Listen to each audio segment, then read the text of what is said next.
Graça e paz, irmãos e irmãs. Estou bastante agradecido ao Senhor, eu e Miriam. Nós voltamos da Colômbia sábado passado agora, ficamos 45 dias. Servimos em 3 conferências e visitamos umas 15 localidades. Muitos irmãos enviam saudações, sabe que estamos aqui nesse tempo também de comunhão na palavra.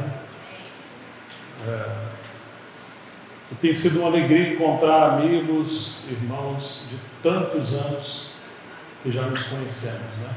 Conheci o Atamásio no final dos anos 80 para início de 90. As meninas eram bem pequenininhas, parecia um orfanato a casa dele, aquela criançada. E lembro muito bem de cada um. E pensando esses dias como o tempo tem passado, né? Encontrei os queridos irmãos de Coroaci, onde também, pela misericórdia do Senhor, estive 1 ano e meio ali pregando o Evangelho, quando fui enviado de Cabo Frio. E a gente vê que o Senhor tem sustentado sua obra ali, os irmãos, e permanece seu testemunho, né? Então, encontrar cada um deles, cada um temos uma história. E irmãos de Cabo Frio, do Rio, do Sul, enfim, acho que eu conheço cada um dos irmãos que estão aqui, 99%, 98% temos uma história. Então, isso também enche nosso coração de conforto, de consolo, de encorajamento, de que vale a pena crer, pregar, orar, perseverar. O Senhor continua trabalhando, né?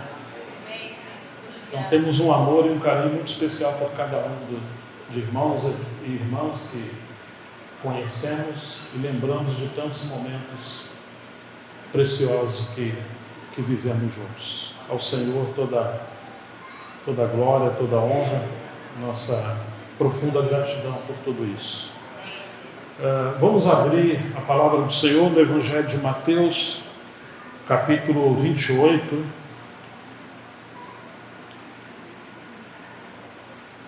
Nós vamos no texto de versículos 18 a 20.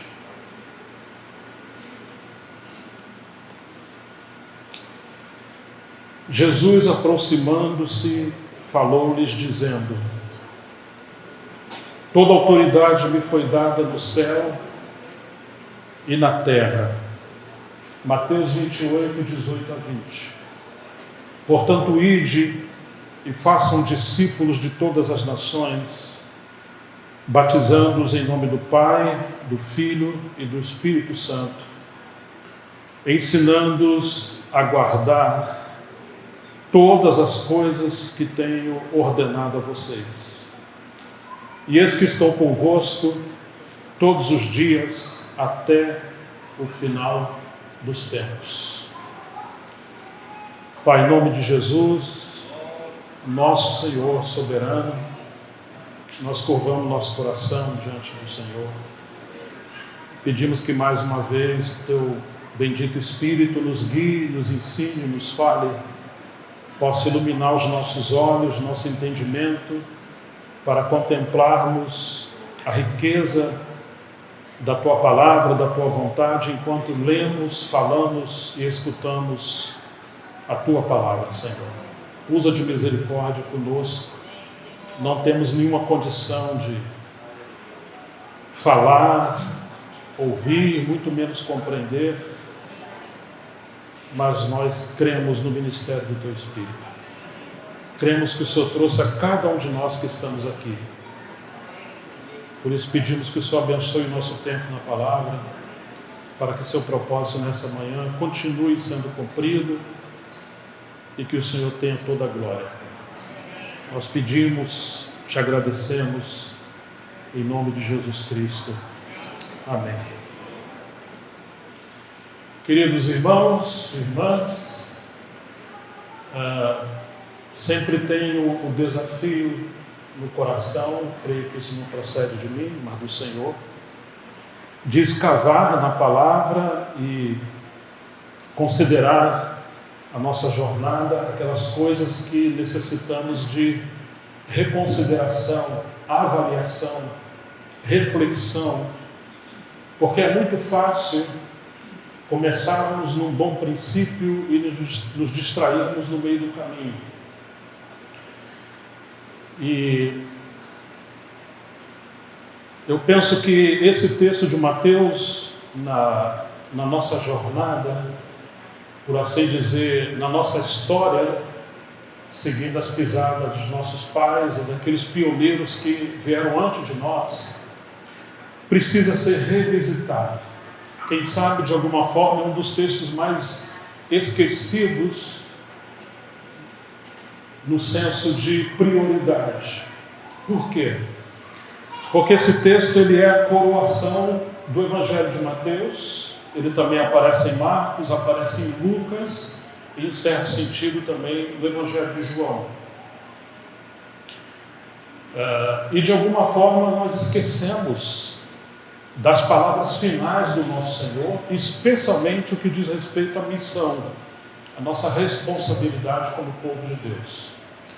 Num certo sentido, a busca pela espiritualidade, pela maturidade, ou como diziam os místicos ou aqueles que enfatizaram o caminho da vida interior, a vida num plano mais alto,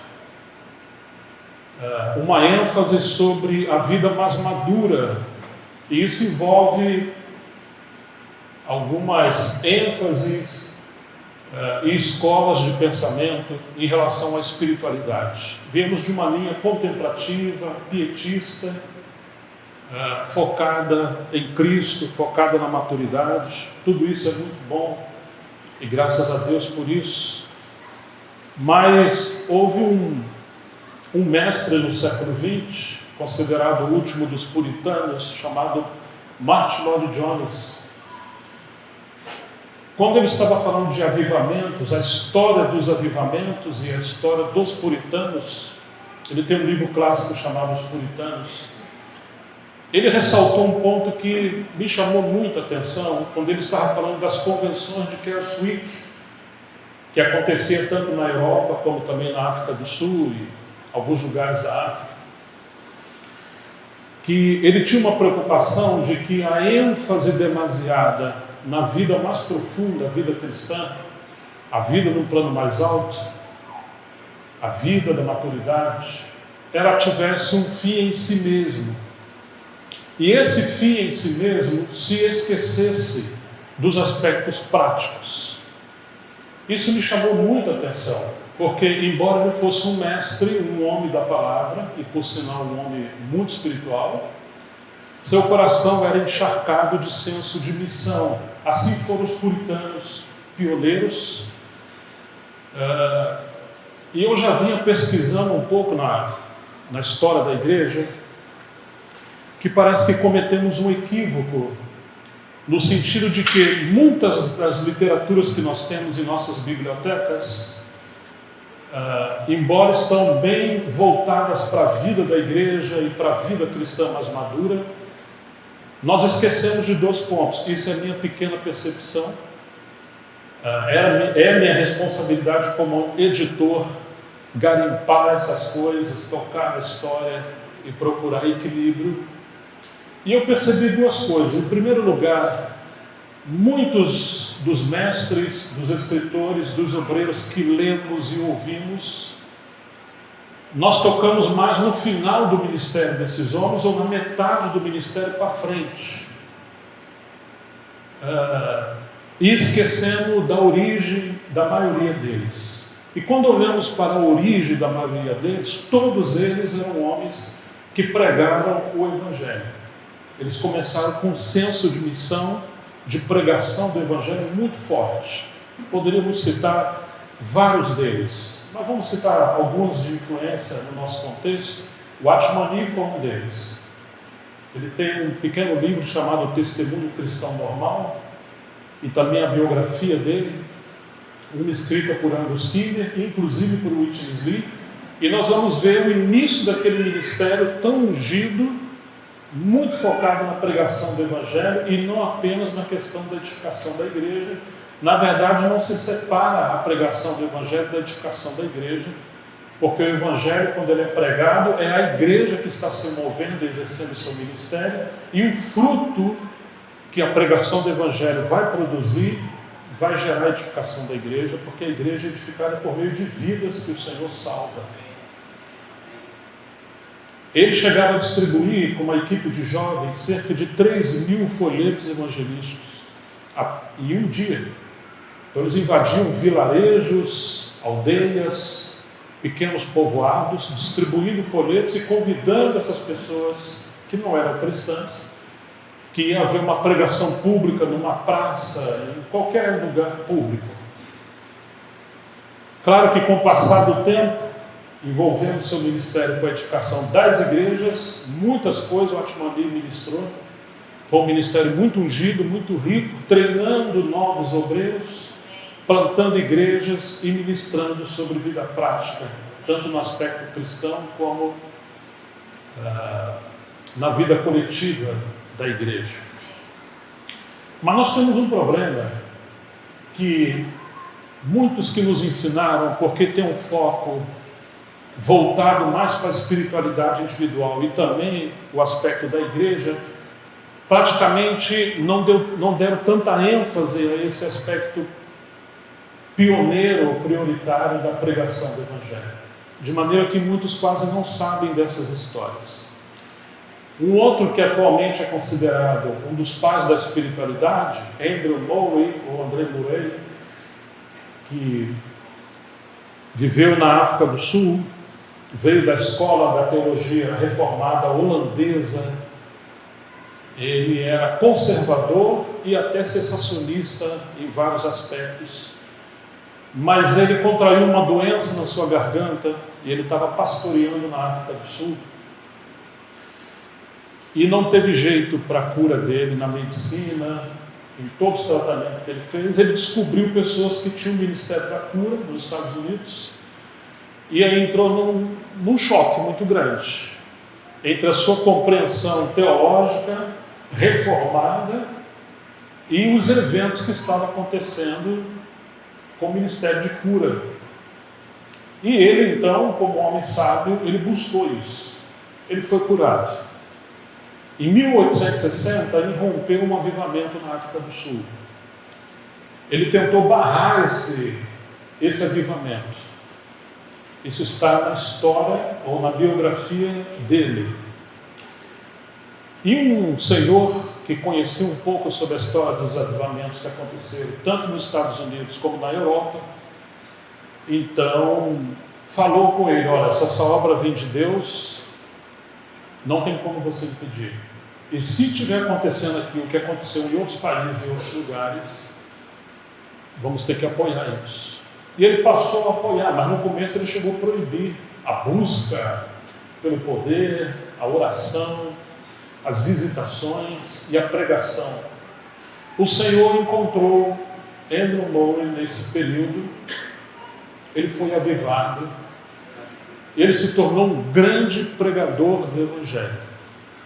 Isso trouxe um impacto na África do Sul de maneira extraordinária, e ele não podia contar tanto com os obreiros reformados da Europa, porque a necessidade da África não era necessariamente uma mensagem didática ou um curso teológico.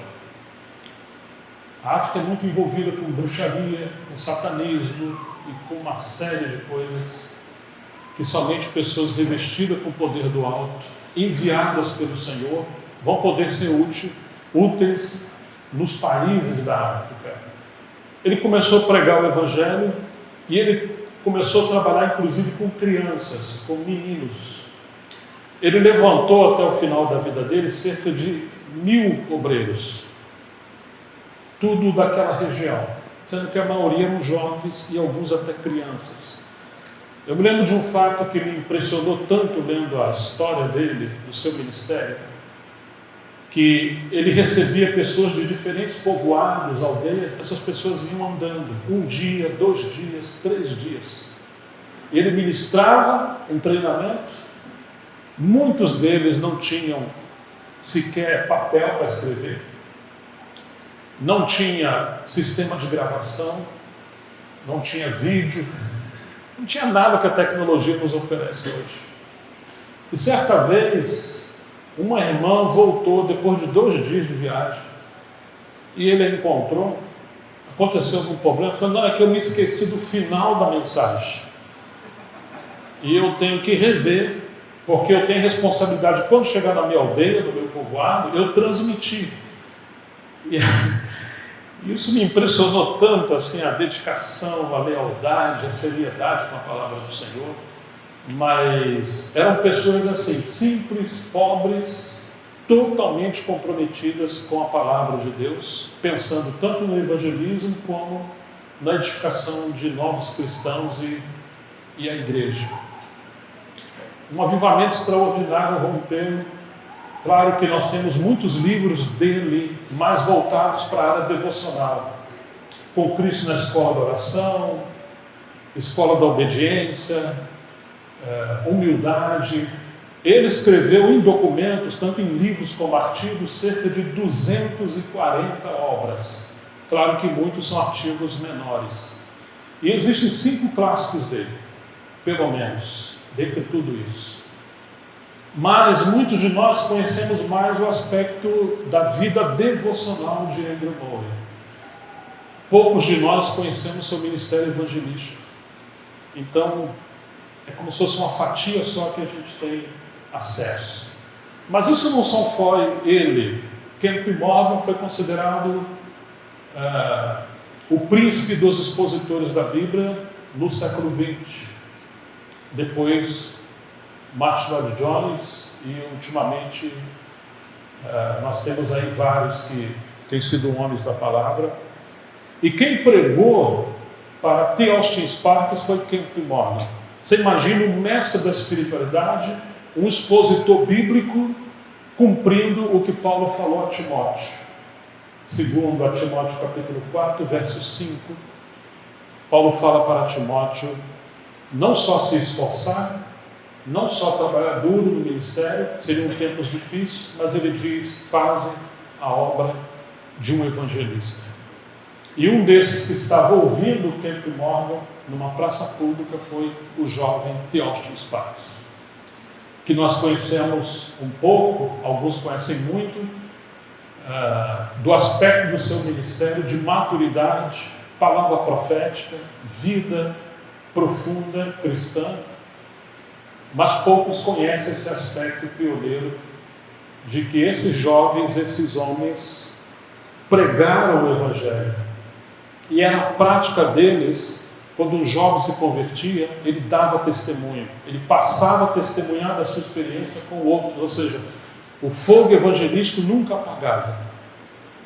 E nós poderíamos citar muitos outros que, embora tiveram o ministério da palavra ungido, homens centrados dos quais somos devedores, mas que todos eles tiveram uma origem, uma ênfase, uma também escola de pregação do Evangelho.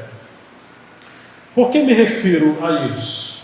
Eu falei de 2 pontos que, quem sabe, nos equivocamos no percurso. Um é esse: negligenciar o aspecto da pregação evangelística, a pregação do ministério, de homens que foram grandes expositores, voltado para a vida interior, para a vida da edificação da igreja, e nós praticamente anulamos esse espírito de pregação do Evangelho.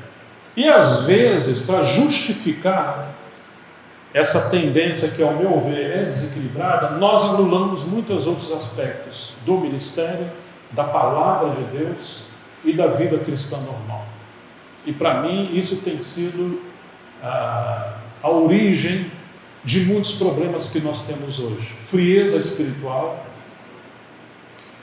abandono de verdades básicas em relação à vida cristã e ao ministério, uma falta de senso urgente da pregação do Evangelho, e que as nossas igrejas, por assim dizer, sejam igrejas missionárias. no sentido de treinar pessoas para pregar o Evangelho, no sentido de enviar pessoas para o campo missionário e no sentido de contribuir financeiramente para colaborarmos com aqueles que estão no campo. Nós temos poucas pessoas no campo, mas quem sabe seja o resultado de falta de uma visão bíblica, né? De maneira mais ajustada. Um outro aspecto que eu penso, além de anular essa origem da maioria, se não 100% daqueles que tiveram grande influência entre nós, eu diria que é o desinteresse ou a anulação do evangelista ou do ministério evangelístico. Eu penso que temos alguns vazios na nossa jornada, mas faz muito tempo que eu não escuto essa frase, o evangelista, o evangelismo, reuniões evangelísticas. Eu venho de uma época onde conheci alguns irmãos que eram evangelistas. Mas será que não tem um problema dar um título para alguém? Mas quando você vê o Espírito Santo usando Lucas para falar de Filipe, chama ele de o evangelista. Era uma identificação do ministério que aquele que inicialmente foi ordenado como um diácono teve um ministério evangelístico tão proeminente. E o que Paulo falou a Timóteo, faz a obra de um evangelista. Nós temos uma ênfase indiretamente, inconscientemente, muito sobre o ministério dos mestres. E de alguma forma, se a igreja tivesse centrada só nos mestres, anula o ministério pastoral, anula o ministério evangelístico e anula outros ministérios. E aí nós temos um problema. Pastores tentando ser mestres para poder se enquadrar no modelo atual, e eles não conseguem nem pastorear e nem conseguem exercitar um ministério, vamos dizer, frutífero como um mestre, porque isso é uma questão de vocação, unção, ministério, soberania de Deus, ainda que os pastores devem ser homens que ensinam a palavra. E nós temos essa falência também da questão evangelística. Na verdade, encontramos muitas das igrejas mornas, para não dizer mortas, por não pregar o Evangelho.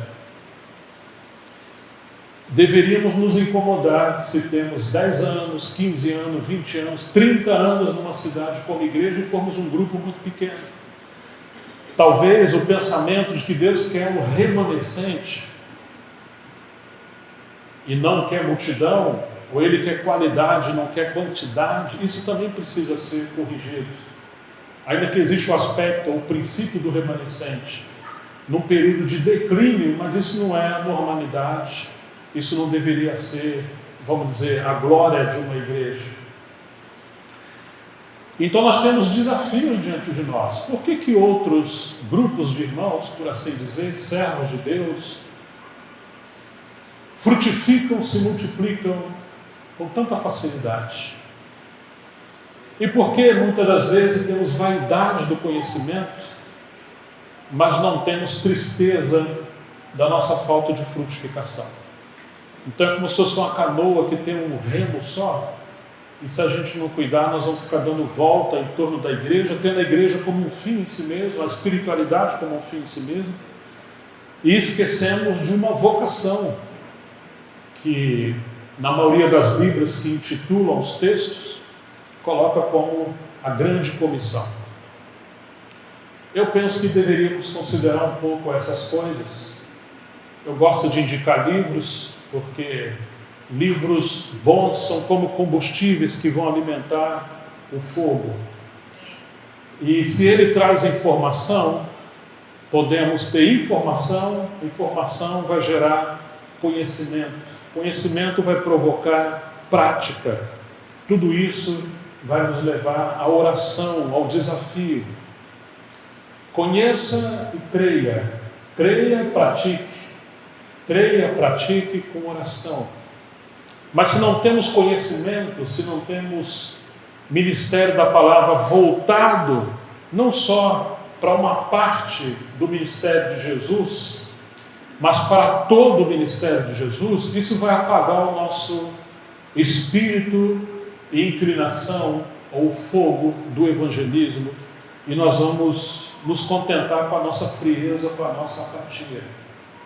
Certa vez Jesus subiu ao Monte da Transfiguração e ali se transfigurou diante de 3 dos seus discípulos. Está em Mateus 17. Que visão gloriosa! Mas estava acontecendo algo. Havia um pai de família no início da montanha, que seu filho estava endemoniado, os discípulos não conseguiram expulsar. Aquele pai, imagine você que é pai e mãe, tem um filho possesso, que tem hora que os demônios lançam no fogo, na água, ele está todo machucado e ninguém consegue resolver. Jesus expulsou o demônio. Nós temos uma história com 2 aspectos. A visão contemplativa do monte não pode gerar contentamento de querermos ficar só no monte. Ela deve gerar visão, mas também compaixão, de que aquele que tem todo o poder nos céus e na terra, o Rei dos Reis, nos reveste de poder para pregar o Evangelho e expulsar os demônios. Se Jesus falou que nós somos luz do mundo e sal da terra, o que adianta estar no monte tendo uma visão contemplativa, enquanto pessoas estão possessas em busca de socorro? Então, assim, a visão de Cristo glorificado, a vida no plano mais alto, a vida de maturidade, deve nos capacitar a cumprir a missão de pregação do Evangelho. Deveríamos questionar se de fato temos uma espiritualidade equilibrada e bíblica, se essa espiritualidade está nos trancafiando dentro de casa. Você se lembra que no final do Evangelho de João, os discípulos estavam trancados dentro de casa com medo dos judeus. Claro, era um contexto. Jesus havia falado que eles seriam enviados a todas as nações, mas falou para eles esperarem até do alto ser revestido de poder. Mas eles estão trancados com medo. Jesus saúda eles com a paz, eles permanecem em oração, são revestidos do poder do Espírito Santo, e a primeira pregação de Pedro, você se lembra quantas almas se converteram? 3.000 almas. Agora, se não cremos que temos que pregar o Evangelho, e também enfatizamos o ministério do Espírito Santo, apenas voltado para a qualidade de vida interior, mas anulando o revestimento do Espírito Santo, ou do poder do Espírito Santo, como capacitação para pregar o Evangelho, expulsar demônios, curar pessoas, levar a obra de Deus adiante, nós não vamos buscar isso. E nós vamos achar muitas desculpas, porque temos uma vida tão fria. Às vezes escuto ministrações sobre o Espírito Santo, mas no aspecto da qualidade da vida, ou do fruto da vida, e anulando a questão do revestimento de poder ou de capacitação para fazer a obra do Senhor. Eles estavam trancados com medo dentro de casa. E hoje encontramos muitos cristãos com medo de demônios. Deus me livre se aparecer um demônio. Alguns pensam assim, tem que ligar para um servo de Deus, alguém mais velho.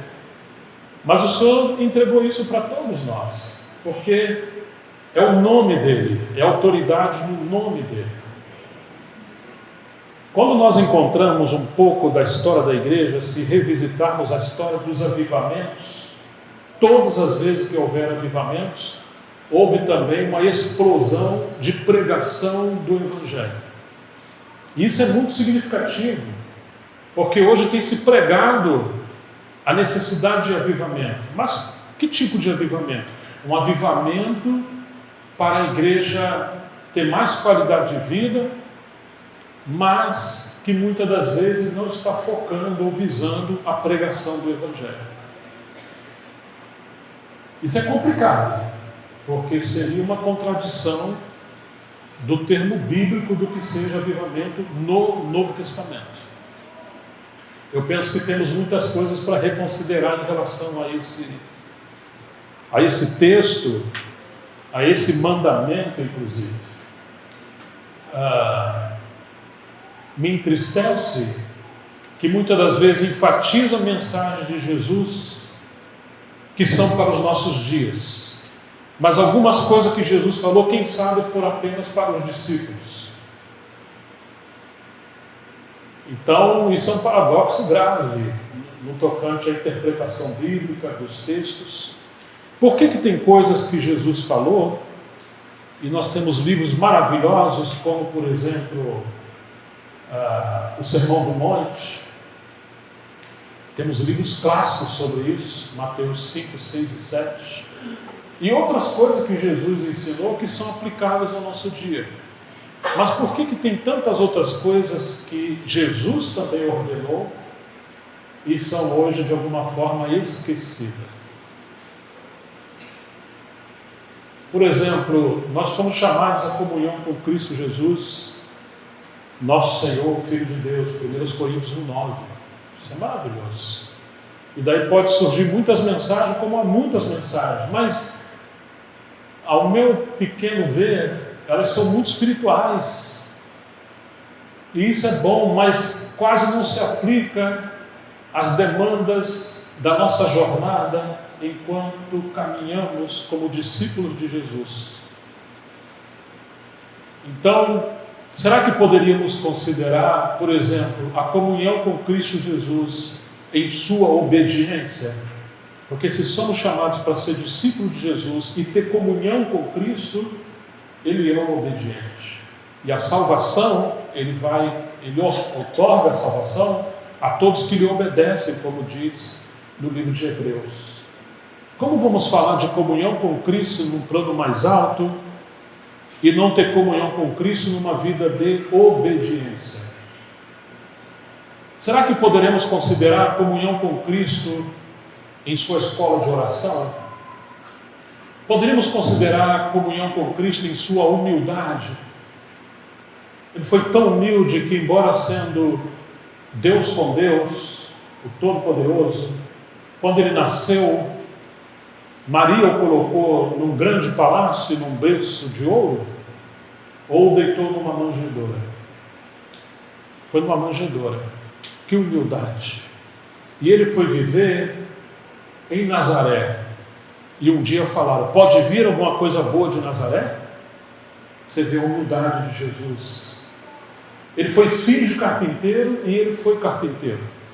Ele desenvolveu um trabalho, e esse trabalho manual, braçal, forjou o seu corpo também para suportar e levar o peso da cruz.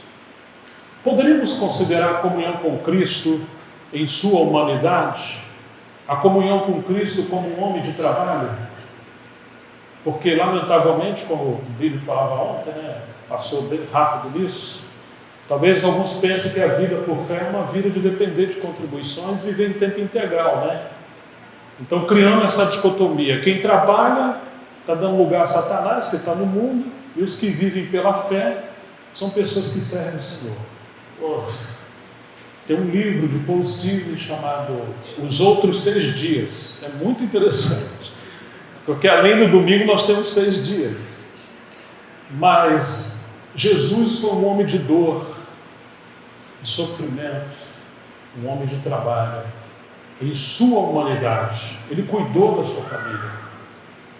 Será que podemos considerar a comunhão com Cristo em vários aspectos da sua vida humana que nós também fomos chamados? Poderíamos considerar Jesus como o intercessor, para também termos comunhão com Ele em sua intercessão? Porque foi um homem intercessor. Final de Isaías 53 diz que ele intercedeu.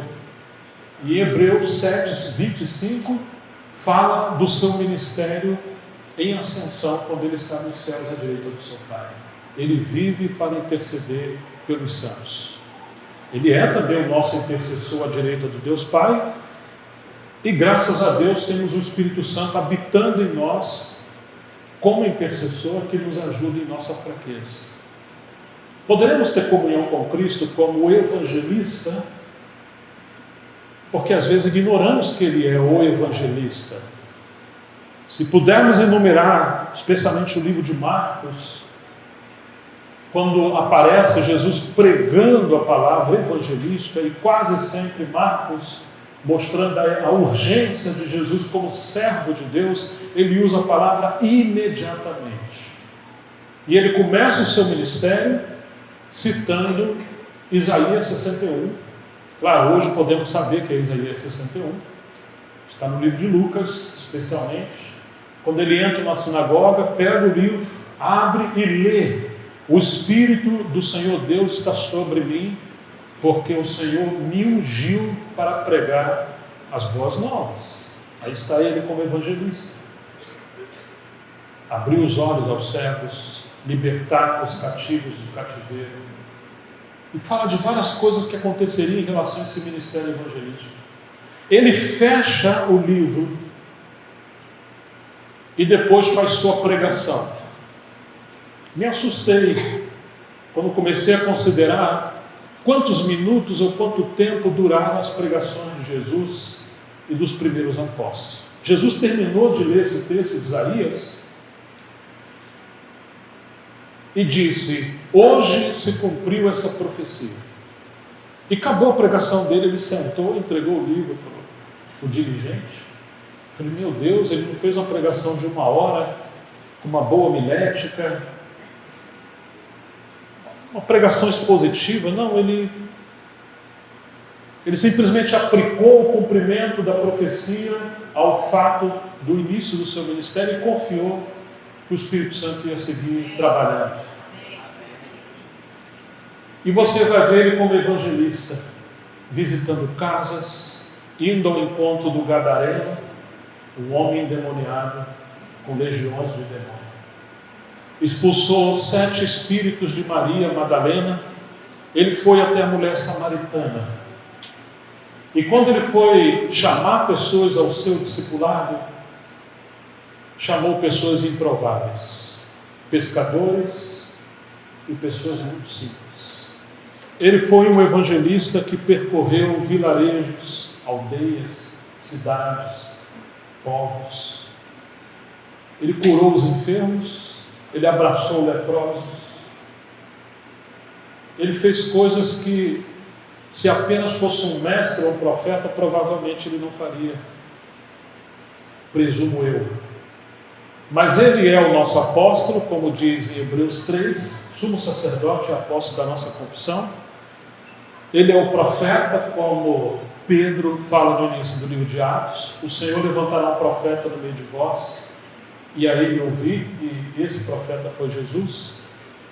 Ele foi o evangelista, o profeta e o mestre. Mas vemos muito ele como bom pastor, vimos muito ele como um profeta, vimos muito ele como um mestre. Poucas vezes, se é que já tivemos uma conferência para considerar o ministério evangelístico de Jesus e suas implicações com a igreja, inclusive com o tempo que nós estamos vivendo. Então parece-me que temos o desafio de voltar a considerar a plenitude do ministério de Jesus, para não corrermos o equívoco de que o Cristo que estamos seguindo seja muito pequeno no lugar de ser pleno. E praticamente o nosso comportamento de igreja e de ministério será o resultado da nossa visão de Cristo e o resultado do ministério de Cristo que crermos. Nós vamos reproduzir o que compreendemos. Mas ele termina o seu ministério. Voltando ao texto de Mateus 28, 18, Jesus, aproximando-se, falou-lhes, dizendo: toda autoridade lhe foi dada, não apenas no céu, mas também na terra. Portanto, já que ele tem toda a autoridade nos céus e na terra, ide, vão. Mas presta atenção no que está acontecendo em nosso tempo. Nós pregamos venham, nós não falamos ide. Venham reunir. E depois que você começar a reunir, fica aí uns 30 anos só sentado ouvindo mensagem. Vocês estão me entendendo? Precisamos ouvir, precisamos aprender, mas com qual propósito? De sermos condicionados a continuar ouvindo? Parece que não. Jesus andou com seus discípulos, treinou os seus discípulos, mas Lucas, quando começa a falar do ministério de Jesus, ele diz que está escrevendo tudo que Jesus começou a fazer e a ensinar.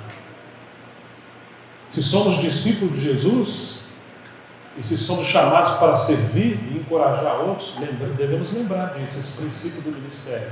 Faça e ensine, não apenas ensine, mas ensine enquanto se faz, ensine no caminho, ensine colocando a mão. Não é um estilo simplesmente do púlpito para uma plateia, mas é o estilo de companheirismo, enquanto se trabalha junto, ainda que não se anula o princípio do ministério público da palavra. Mas se nós gastarmos mais tempo com o púlpito do que com evangelismo, caminhada, mesa, comunhão, discipulado e etc, nós vamos ficar atrofiados. E parece que estamos atrofiados. Jesus fazia e ensinava. E nós temos um paradoxo hoje. Ensinamos muito, ouvimos muito, falamos muito sobre a obra e praticamos muito pouco sobre a obra. Quando eu me refiro à obra, eu me refiro no sentido amplo de todo o serviço que cada um dos cristãos, incluindo as crianças e os mais velhos, podem executar, ou deveriam executar. Nós discutimos muito sobre a obra e trabalhamos pouco. E por isso temos tantos problemas. Porque o nosso foco, quem sabe, precisa ser corrigido. Jesus falou, ide. Precisamos considerar, porque isso aqui é um mandamento. Ah, mas foi só com os 12. Ué, mas os 12 não são representativos? Ainda que nem todos temos o ministério dos 12? Mas não praticamos muitas coisas que Jesus falou, que ele falou somente para os 12? Ide, façam discípulos de todas as nações. Olha quantas vezes aparece a palavra toda, todos. Vamos ver, olha. Toda autoridade, em primeiro lugar, não apenas parte dela. Façam discípulos de todas as nações, em segundo lugar. Ensinando-os a guardar todas as coisas, em terceiro lugar, não apenas algumas coisas. E em quarto lugar, eis que estou com vocês todos os dias. Não é para a gente agarrar partes do que ele falou, mas a plenitude do que ele falou. Se formos discípulos de Jesus, temos que seguir o Mestre em sua plenitude de ministério, de palavras e de ordenanças, inclusive. Isso aqui é uma ordenança, isso aqui é uma ordem. Ide. Não tá, a ênfase não é que todo mundo vai largar a sua casa, a sua nação e vai lá para outro país. Não, não é isso. Ainda que esses aqui sim foram enviados. Mas a ênfase para a nossa aplicação é que temos que ter esse espírito missionário, evangelístico, de que temos responsabilidade sim com a pregação do Evangelho. Charles Spurgeon, o príncipe dos pregadores, certa vez falou assim: todo cristão ou é um missionário ou é um impostor. Uau! Não existe, ou não deveria existir, o conceito de que é possível você ser um cristão e você não ter responsabilidade com a pregação do Evangelho. Ou somos cristãos, ou somos missionários, ou somos impostores. Assim dizia David Livingstone, que foi enviado para a África e morreu em missão. Ele disse certa vez: Deus só tinha um filho e fez dele um missionário. E nós poderíamos citar muitos dos homens de Deus que não perderam essa visão da missão, essa ordenança de pregar o Evangelho e esse conceito de Jesus como o evangelista que nos chamou para também pregar o Evangelho. Tem muita ênfase em Efésios capítulo 4 sobre os 5 ministérios. Deus deu homens, dons à igreja. Apóstolos, que mais? Profetas, que mais? Tem evangelista também? Evangelistas e o que mais? Pastores e mestres. Para quê? Para aperfeiçoamento, equipamento dos santos, para que os santos executem o ministério. Mas eu fico perguntando, para que evangelistas na igreja? Tem muita ênfase ao ministério do mestre e outros. E o evangelista? Será que a igreja, os cristãos, precisam ser reevangelizados? O que vocês acham? Que às vezes o evangelho que ouvimos é parcial. Mas não somente isso. Se de fato temos o evangelho em plenitude, talvez esqueçamos do propósito de sermos evangelizados, que é produzir a evangelização. A boa missão de um mestre não é simplesmente ensinar a palavra, mas é ensinar capacitando outros para ensinar outros. Porque senão a igreja se torna totalmente vítima, dependente desse mestre. Se temos um mestre, que você já está há 30 anos ouvindo ele, e você não está ensinando, nós temos aí um equívoco muito grande, uma perda de foco.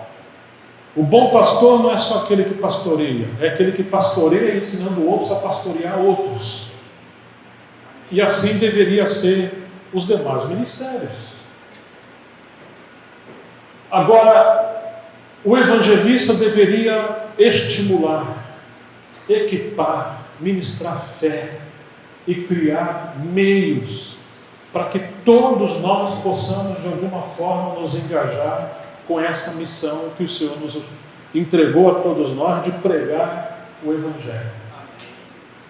Eu venho de uma época que todos pregávamos o Evangelho.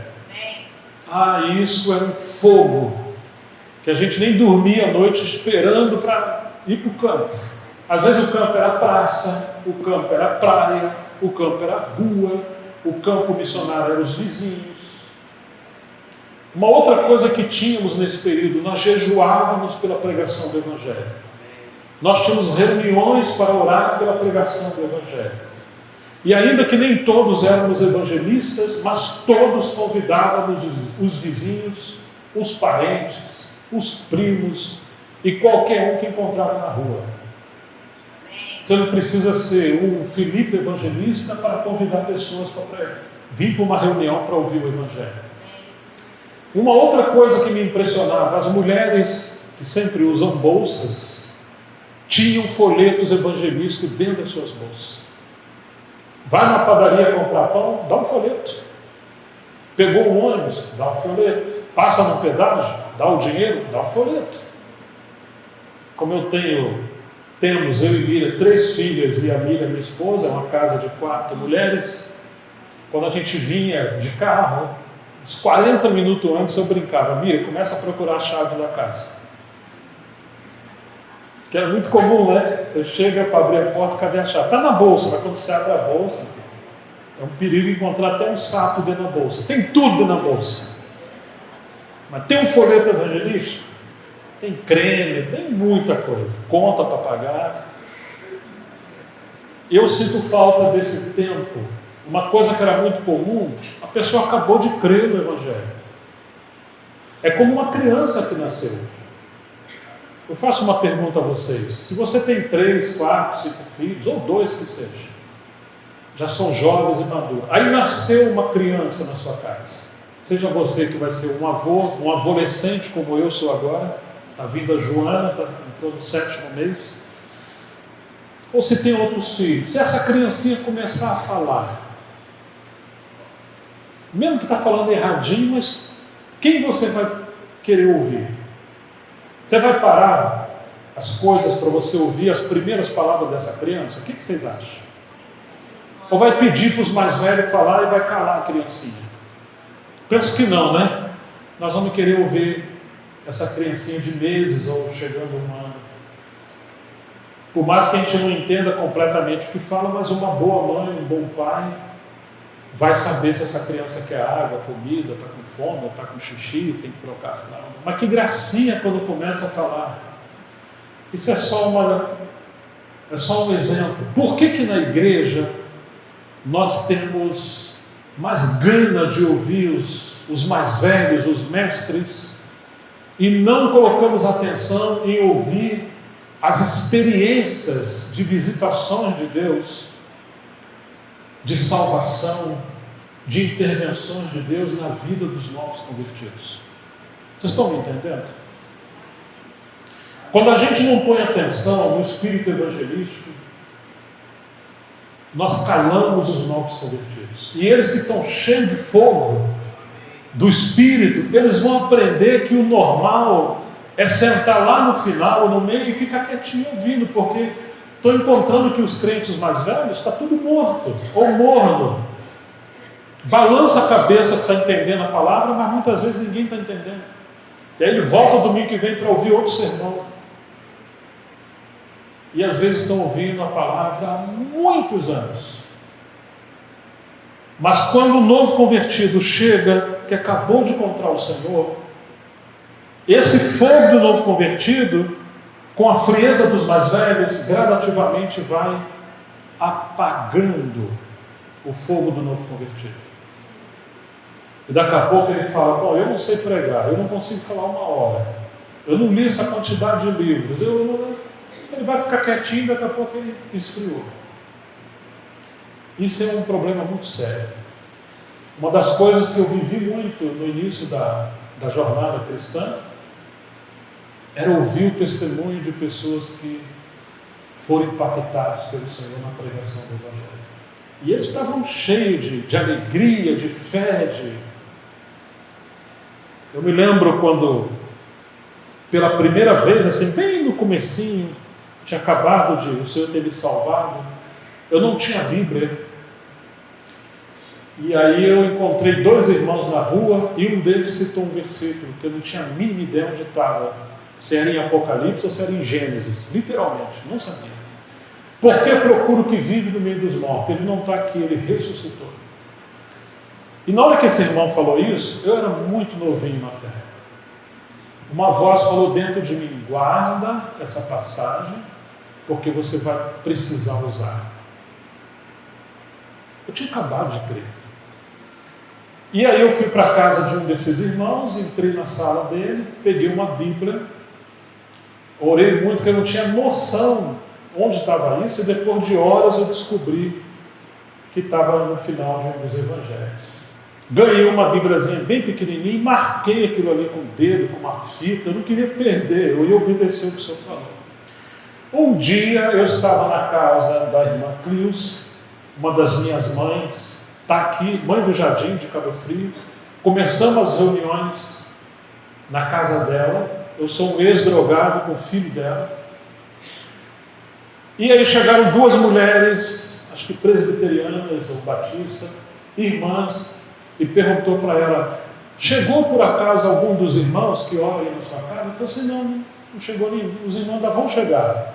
Mas não tem nenhum varão aí, porque a gente está indo visitar uma casa aqui no Caiçara, que era o bairro dela, 2 ruas para trás, mas é um homem casado, tem uma esposa, está cheio de enfermidades, e nós não queríamos ir sozinhos.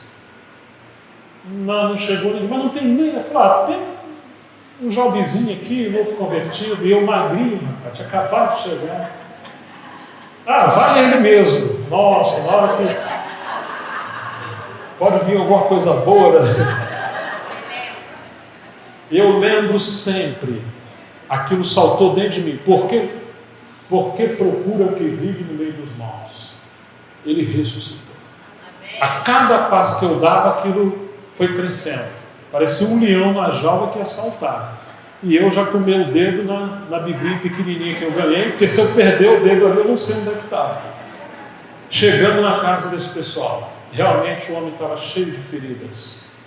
Não tinha 40 anos, tinha uns filhos pequenininhos, umas 3 crianças. E as irmãzinhas falaram e tudo, e eu estou ali pegando fogo. Aí, por educação, elas terminaram e falaram: ô irmão Gerson, você tem alguma coisa para falar? Coitado das irmãs, eu dei um salto, fui lá no homem, botei o dedo na cara dele. Por que você, falei alto, né? Por que você procura o que vive no meio dos mortos? Ele não está lá onde você está procurando, ele ressuscitou. Eu tive uma convicção tão grande, e eu tinha acabado de ler um trecho que os discípulos curaram pessoas. Que Jesus enviou os 12, depois enviou 70 e depois deu essa grande comissão. Na hora que eu falei isso para esse homem, eu vi a vida dele. Ele tinha ido no espiritismo, ele gastou dinheiro com essas coisas, ele foi numa reunião católica, ele foi.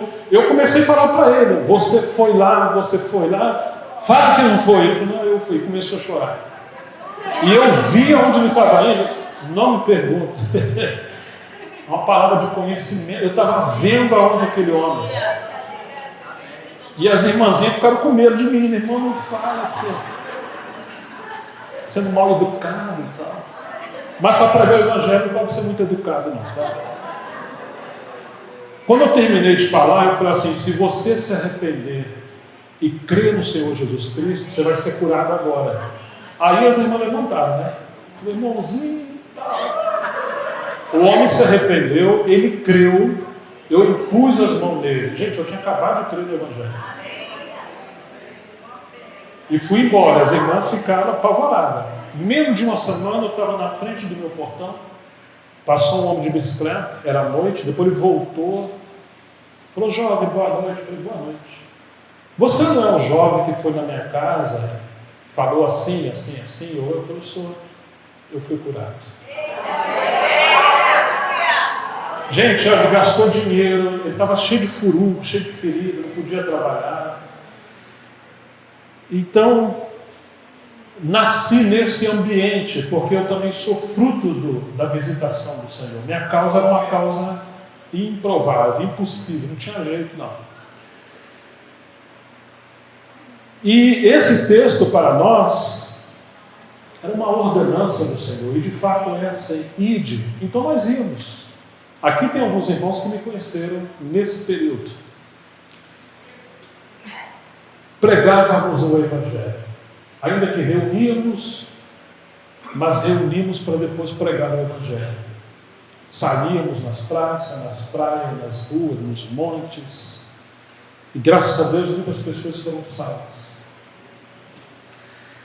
Depois que eu lembro que passamos a gastar mais tempo estudando a palavra e acompanhar irmãos que tinham o ministério da palavra, que para mim até hoje eu valorizo e prezo muito sobre isso, mas quando gastamos mais tempo com isso, esse espírito evangelístico foi diminuindo. As reuniões eram mais para estudar a palavra, mas praticamente não orávamos, não visitávamos, não convidávamos e não pregávamos o evangelho.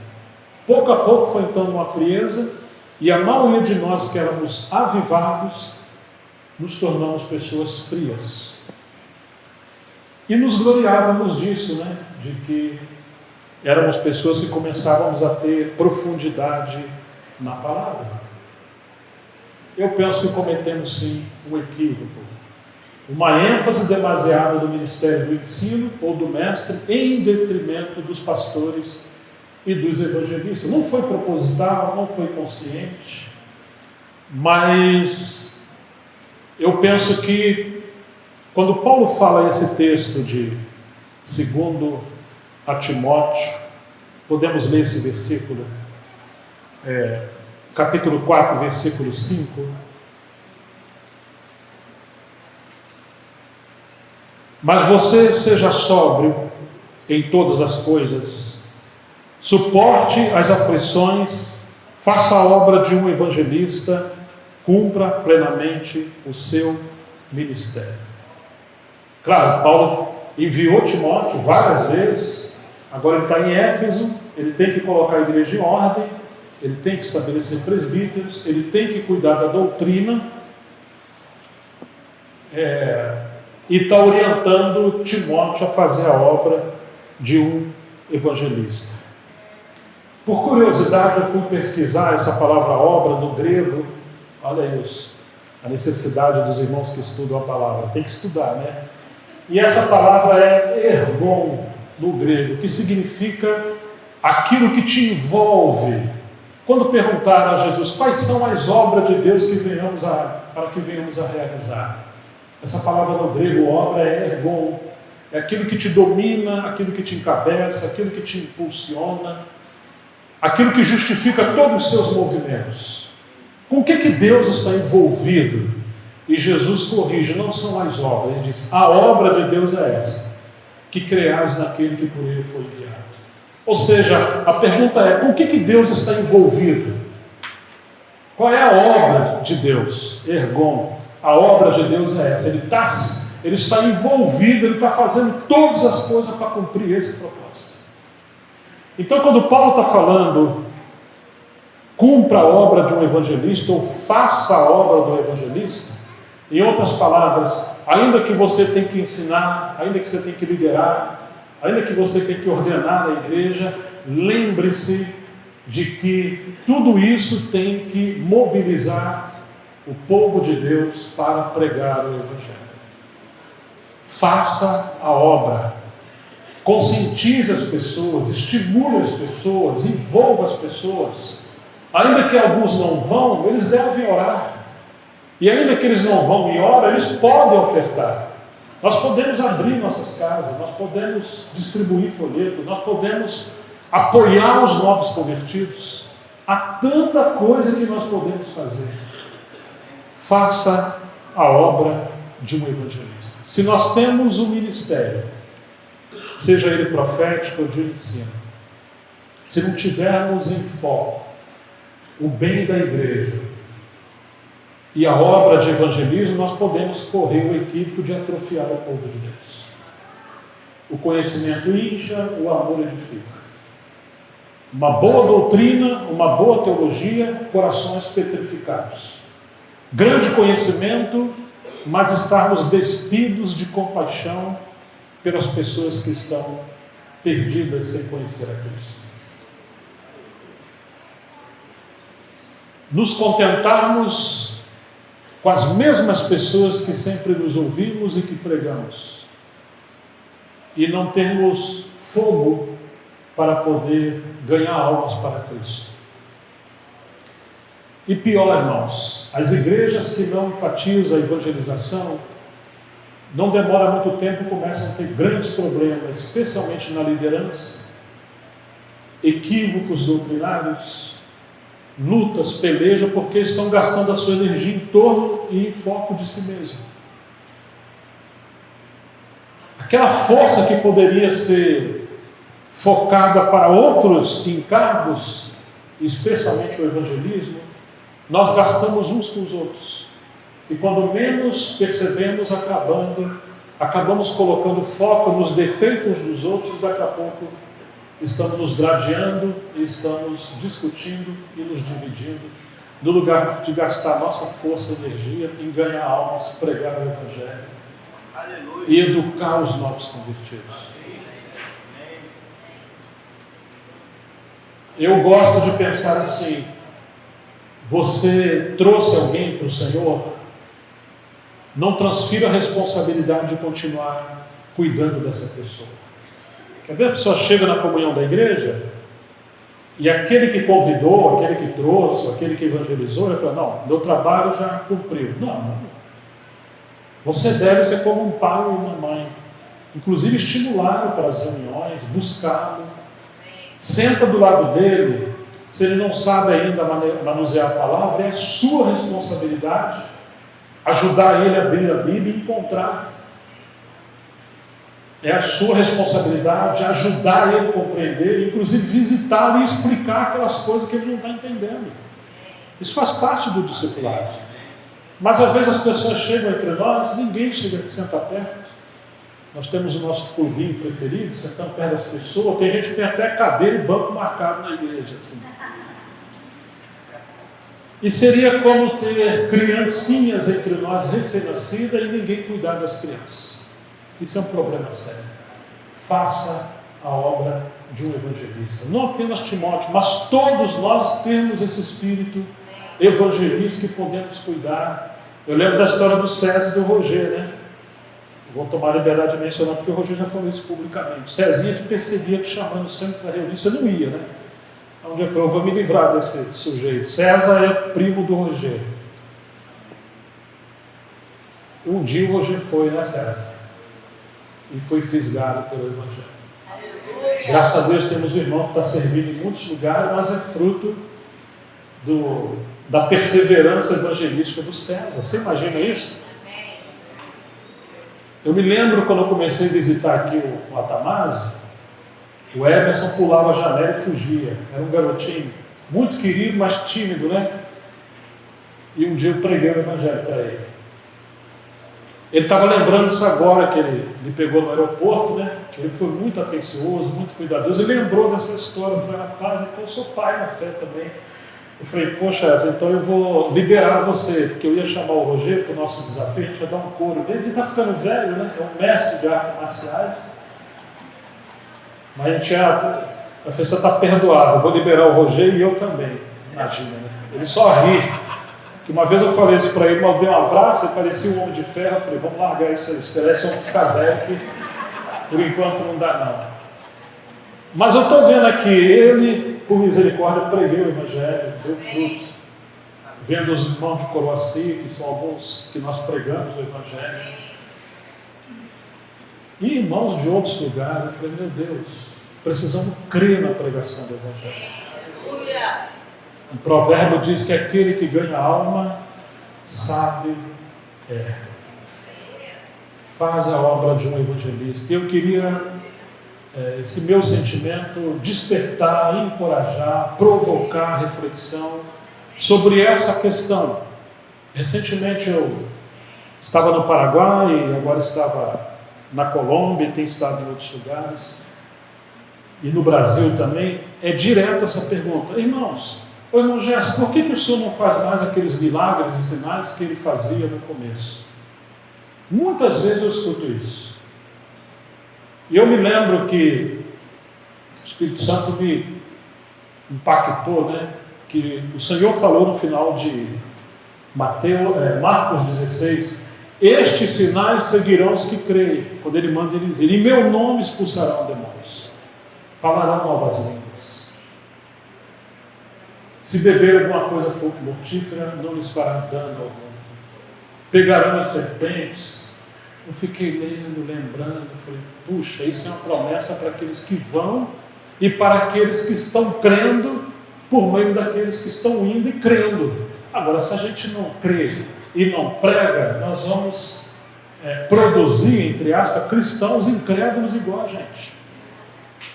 Eu estava no Paraguai para uma conferência, e o dono da casa que me recebeu falou assim, irmão Gerson, nossa filha está se contorcendo no sofá, menina de 16 anos, que ajuda o pai na parte de tecnologia, né, dos vídeos, filmagem.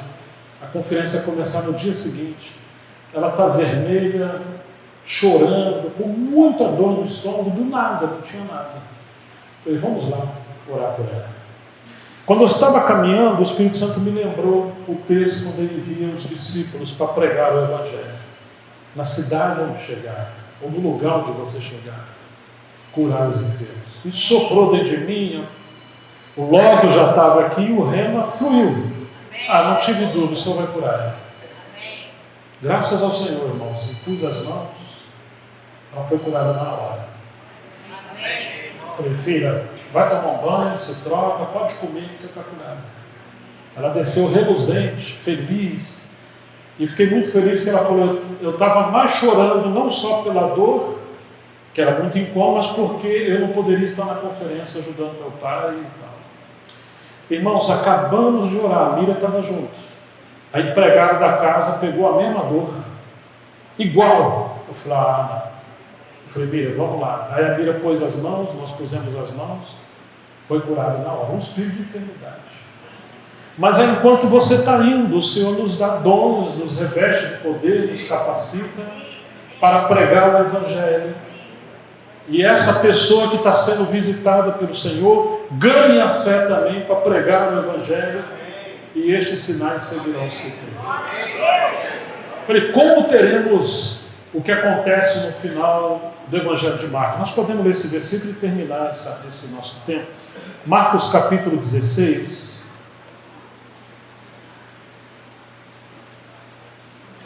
Versículo 14 em diante. Ainda que muitos acadêmicos eruditos dizem que esse texto não consta em muitos originais, em algumas Bíblias esse texto também não consta. Finalmente, Marcos 16, 14.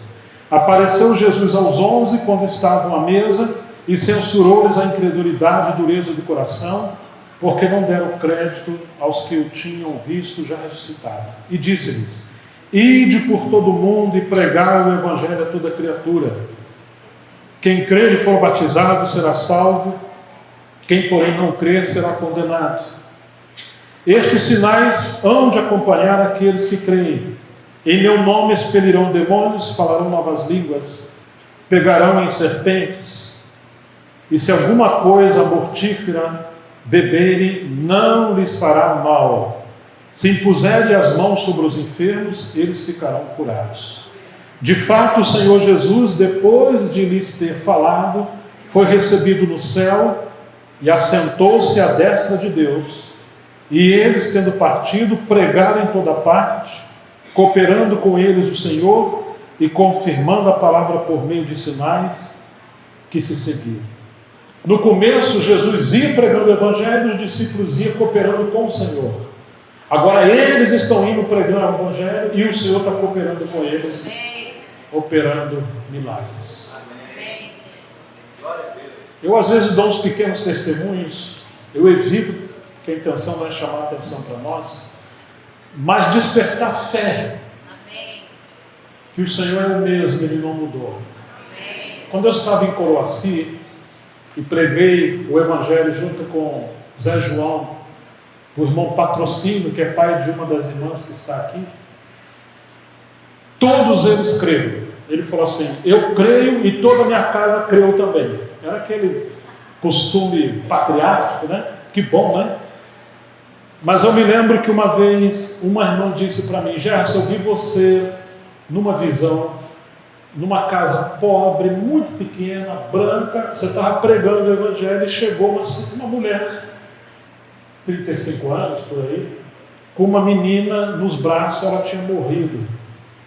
E você orou e essa criança ressuscitou. Estava com os olhos virados. Coroaci, que é perto de Valadares, a Tamasa tem por muitos anos lá, graças ao Senhor pela perseverança dele, dos irmãos que estão ali, Rogério e tudo. Quando chovia ali, hoje não é mais assim, né, Rogério? Mudou, né? Ou ainda é?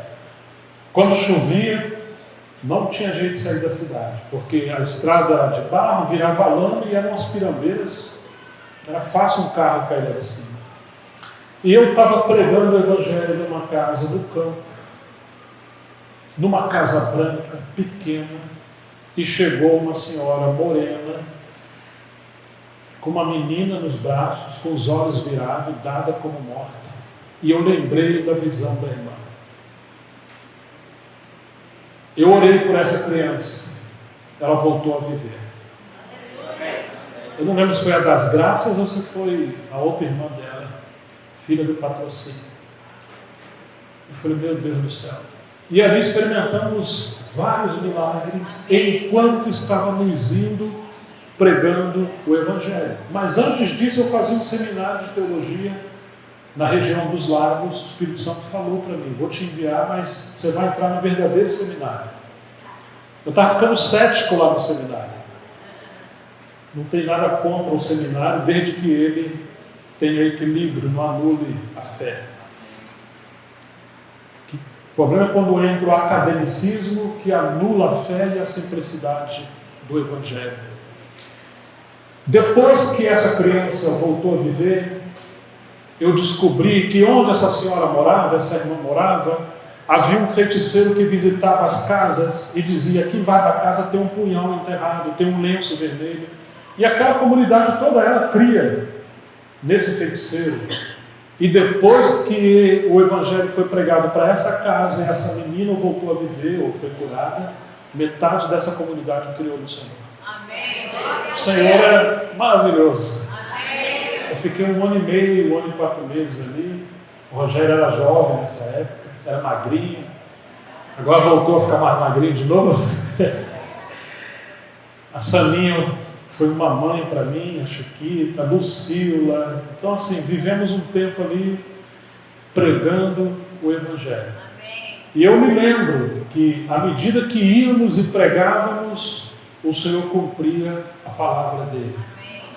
Então, queridos irmãos e irmãs, esse texto que nós demos início, vamos ler e terminar essa mensagem.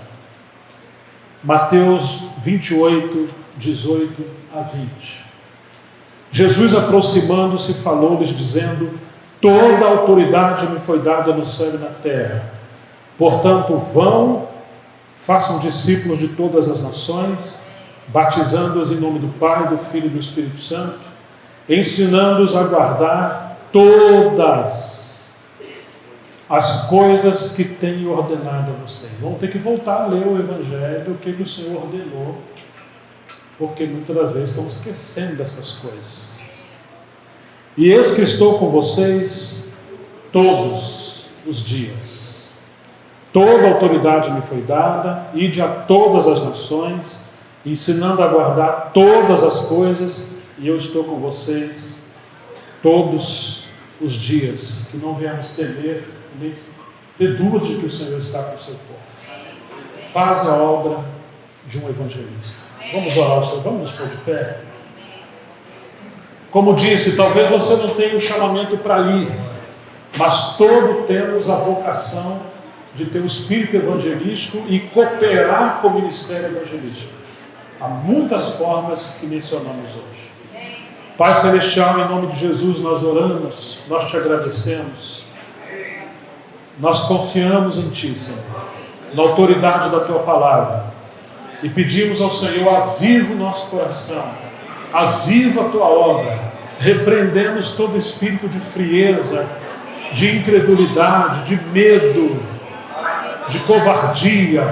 Ó Senhor, que Teu Espírito possa nos revestir do poder, inflamar o nosso coração e nos dar poder e paixão para pregar o Evangelho.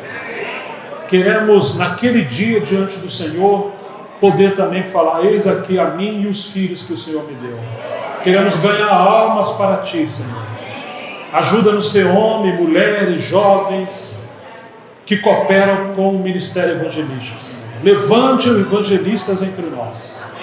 Ajuda-nos, Senhor, a mobilização para que o Evangelho seja pregado. Ajuda-nos na mordomia, na cooperação, em todas as coisas. Para a Tua glória nós oramos, em nome de Jesus Cristo. Amém.